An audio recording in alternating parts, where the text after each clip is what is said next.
Olá pessoal, tudo bem?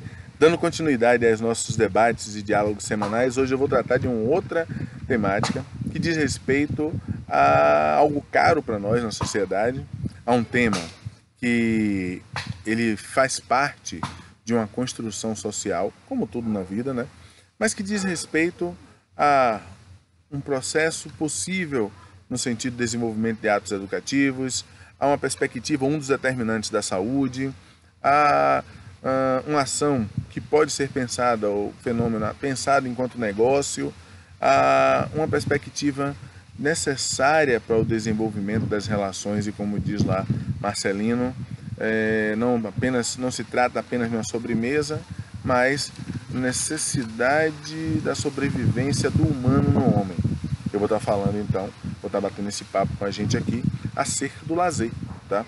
O lazer é esse fenômeno que é tão buscado, tão incompreendido e tão vivenciado dentro das suas perspectivas ou fora das perspectivas dele, imitado, repensado, e a gente vai pensar um pouco sobre ele.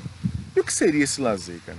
O lazer, na verdade, nós temos duas linhas de tentativa da conceituação, da percepção do lazer, da determinação do que seria o lazer. Uma linha que tem autores minoritários que discutem o lazer como toda e qualquer prática brincante, recreante, folguedo, atividade lúdica, toda e qualquer, nesse sentido, todas essas práticas seriam compreendidas como lazer, sendo pagas, não pagas, sendo vivenciadas dentro do seio da família ou em qualquer outro espaço. Em compensação, existem, em contraposição a essa corrente, existe uma corrente que aborda o lazer como sendo um fenômeno que ele tem data específica de nascimento. Observe que a perspectiva anterior não tenha uma perspectivação de data, uma perspectiva temporal, mas de fato ela existe desde sempre, né? A perspectiva de folguedos, rituais, jogos, brincadeiras existem desde sempre na formação social da humanidade. No caso dessa segunda corrente, o lazer ele nasce especificamente a partir da Revolução Industrial. Ele nasce com uma primeira perspectiva, que é a perspectiva de ser pensado enquanto uma revolução para a diminuição do tempo de trabalho. Observe que nós falamos da Revolução Industrial, foi um momento em que houve uma transformação social significativa. Transformação social como, Wilson? Você vinha de um método artesanal, de uma relação no seio familiar, de produção familiar, artesanal, onde as coisas aconteciam na própria comunidade, na própria casa, numa relação de produção de subsistência, ou mesmo numa perspectiva inicial comercial, mas nada muito elaborado, nada muito desenvolvido no sentido de pensar o lucro de forma exacerbada.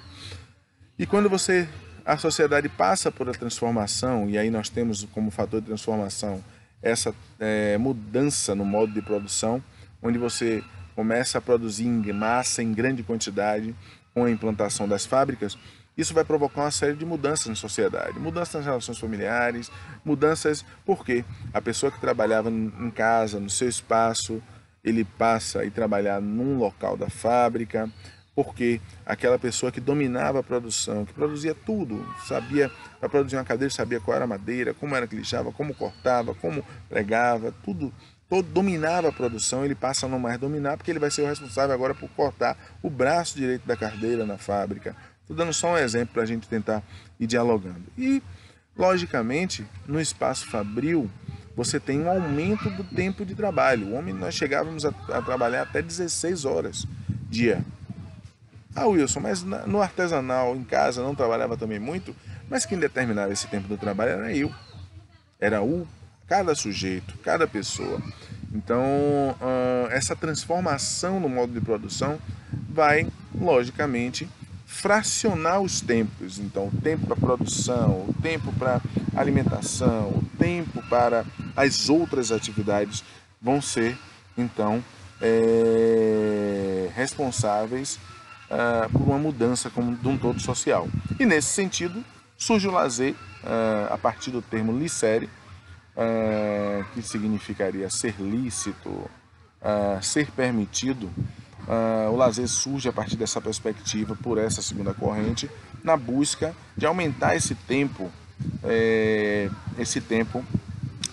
de saída do trabalho, o menor tempo, diminuir o tempo do trabalho, aumentar o tempo de vivências outras sociais. Essa é a primeira perspectiva, e aí se busca então conceituar esse lazer. Tem muitos, vocês vão encontrar muitos autores, cada um traz uma perspectiva, mas um dos estudiosos que encabeça um clássico é o Geoffroy de Mazedier, tá? E ele vai trazer uma perspectiva para o lazer que vai ser abordado por vários outros autores, e vamos chegar na atualidade à tentativa da seguinte conceituação, até para conseguir separar ou distanciar o lazer de outros fenômenos sociais. Para a conceituação de lazer, então, hoje se percebe que o lazer ele tem necessariamente um tempo, uma atitude e um espaço. A união de tempo, atitude e espaço, a partir da vivência, gerando experiências lúdicas, e sendo essas experiências ou esse fenômeno hedonista, ou seja, que busca o prazer, é que vai ser entendido na nossa sociedade atualmente como lazer.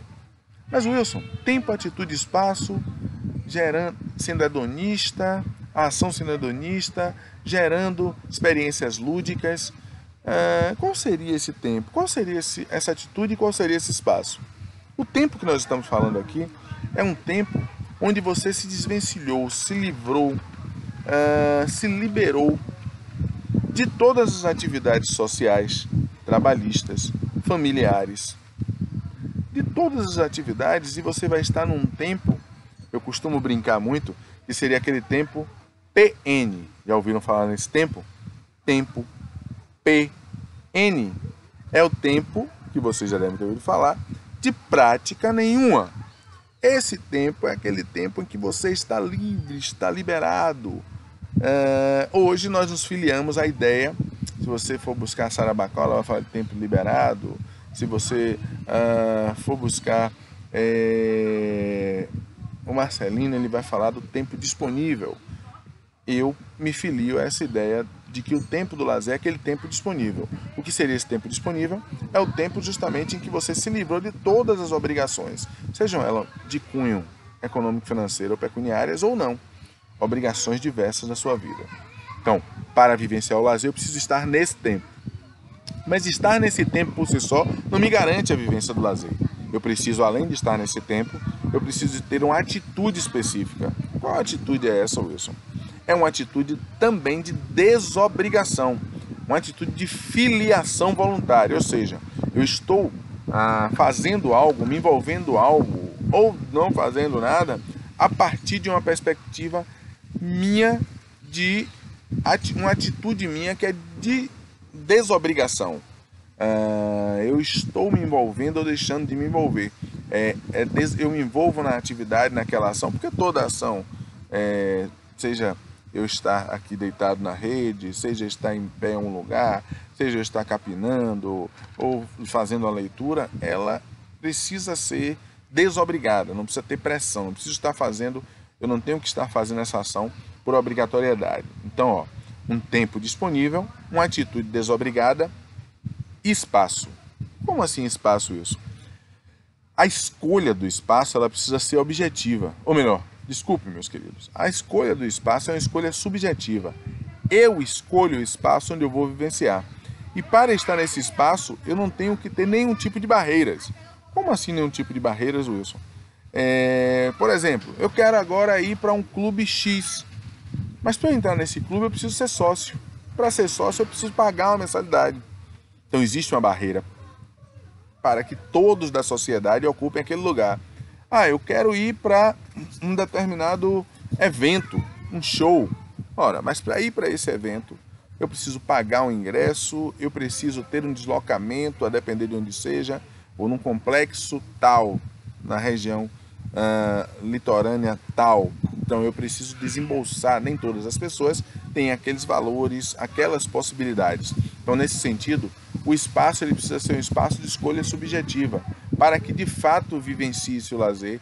É uma escolha sem barreiras para acesso àquele espaço.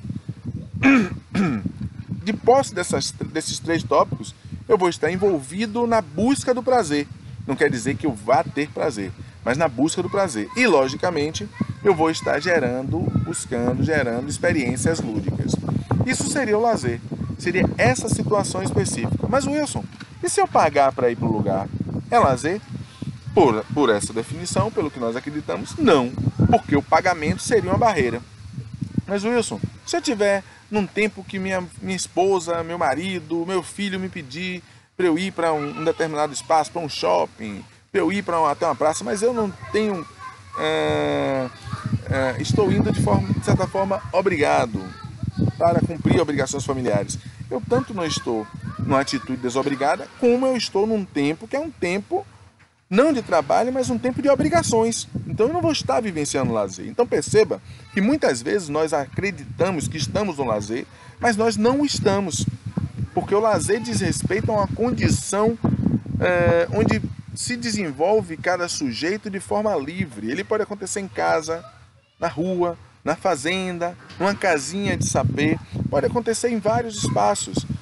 A questão é, como se dá o meu estar nesse espaço?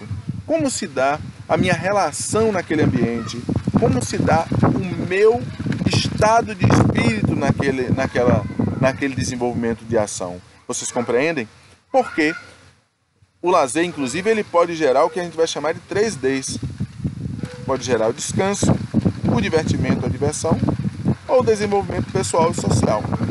Então, várias ações que são para algumas pessoas trabalho, podem ser lazer para outros. Como ações que podem ser lazer para uns, podem ser trabalho para outros.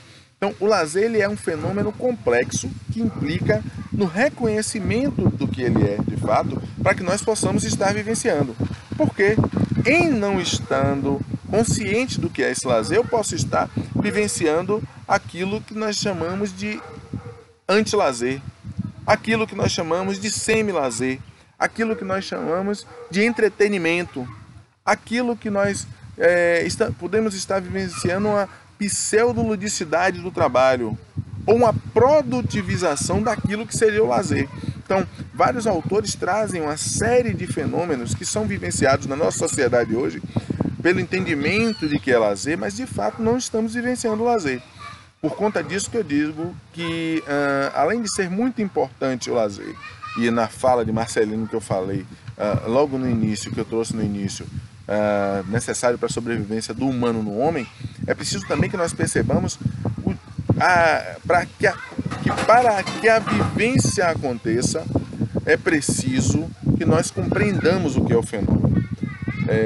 A ideia de tratar esses temas ou tratar esse tema é justamente para que nós possamos nos debruçar melhor, dialogar melhor e vivermos aquilo de mais natural, aquilo de mais potencializador dentro desse fenômeno, que pode e deve se constituir a partir de um duplo, e para entender isso aí é importante também trazer que é preciso que existem formas de ir se apropriando. Existem formas, existe, por exemplo, um duplo sentido educativo do lazer trazido por Marcelino também. A educação para e pelo lazer, para que eu possa compreender e viver de forma mais fluida esse lazer. Então, gente, é só um bate-papo inicial, é só um momento inicial para que a gente possa compreender o fenômeno, mas é muito importante para a sua vivência, ratificando o que eu acabei de dizer, que nós tenhamos a consciência do que é o fenômeno, de como ele acontece, de quais as potencialidades dele, para que nós possamos vivenciar ele da sua forma mais intensa, vamos assim dizer. Nesse sentido, aguardo os comentários de vocês, aguardo as falas de vocês, curtam, comentem, inscrevam-se no canal e deem as opiniões de vocês sobre a temática de hoje. Valeu? Grande abraço a todos e todas.